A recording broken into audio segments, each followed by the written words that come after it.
Hello viewers, this is Johari. Welcome to my channel cook with Jo vlogs. ఇవాళ మీకోసం చామగడ్డ recipe చేయబోతున్నాను. చామగడ్డ అంటే మీరు పులుసు, వేపుళ్ళు ఇవన్నీ పేర్లు వినే ఉంటారు.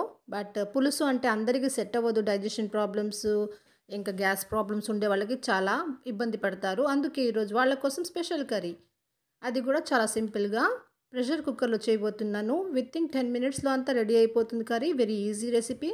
దీనికోసం మనము ఒక ప్రెషర్ కుక్కర్ పెట్టుకొని దాంట్లో ఒక 2 టేబుల్ స్పూన్స్ దాకా ఆయిల్ తీసుకొని దాంట్లో ఒక 2 ఆనియన్స్ని చాప్ చేసి వేసుకున్నాను నేను.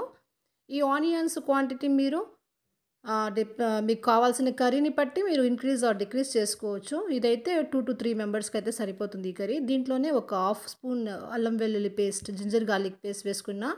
చాలా తక్కువ వేయాలి. తర్వాత ఈ చామగడ్డ ముందే దాని యొక్క పీల్ అంతా రిమూవ్ చేసేసి టర్మరిక్ వాటర్లో 2 to 3 టైమ్స్ బాగా వాష్ చేసుకుని పెట్టుకున్నాను. అవన్నీ వేసేసాను ఇందులో. ఇప్పుడు ఇందులోనే ఒక కొంచెం చిటికెడు టర్మరిక్ పౌడర్ వేసేసి ఫ్రై చేసేస్తున్నాను. ఇలా చేయడం వల్ల దాని యొక్క స్టిక్కీనెస్, బంకతనం అంతా పోతుంది.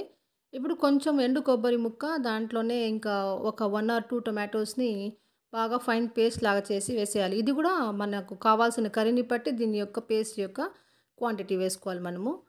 మీకు కావాల్సినంత చిల్లీ పౌడర్, నెక్స్ట్ కొంచెం కొరియాండర్ పౌడర్, ధనియాల పొడి, ఇవన్నీ వేసేసి ఒకసారి ఆ రానెస్ అంతా పోయే వరకు ఫ్రై చేసుకున్నాక కొంచెం వాటర్ యాడ్ చేసేసేయాలి. సాల్ట్ అవి చెక్ చేసుకున్నాక మొత్తం దాన్ని ఇంకొంచెం సేపు మనం ఒక 1 or 2 విజిల్స్ కోసము కవర్ చేసి పెట్టేసేయాలి. 1 విజిల్ వచ్చేసింది. ఇవి ఫ్రెష్గా ఉంటే 1 విజిల్కే బాగా ఉడికిపోతాయి. కుక్కర్లోని ప్రెషర్ అంతా పోయినాక ఓపెన్ చేసినాను నేను. కర్రీ అయితే రెడీగా ఉంది, బట్ కొంచెం లిక్విడ్గా ఉంది కదా. ఇదంతా నేను ఓపెన్లో కుక్ చేస్తాను దమ్లో, అప్పుడైతే దగ్గరగా వస్తుంది కర్రీ. ఇప్పుడు కొంచెం కొరియాండర్ లీవ్స్ అంతా నేను చాప్ చేసి వేసేసి ఓపెన్లో ఉంచి కొంచెం ఒక 2 to 3 మినిట్స్ నేను కుక్ చేసుకుంటున్నాను. కర్రీ అంతా బాగా చిక్కగా వచ్చేసింది. చాలా టేస్టీగా ఉంటుంది. గ్యాస్ ప్రాబ్లం ఉండే వాళ్ళకి పులుసుతో పని లేకుండా ఇది చాలా టేస్టీ డిష్. ఖచ్చితంగా ట్రై చేసి చూసుకొని ఎలా ఉందో నాకు కామెంట్లో తెలపండి. వీడియో నచ్చుంటే ఖచ్చితంగా ఒక లైక్ అయితే ఇవ్వండి.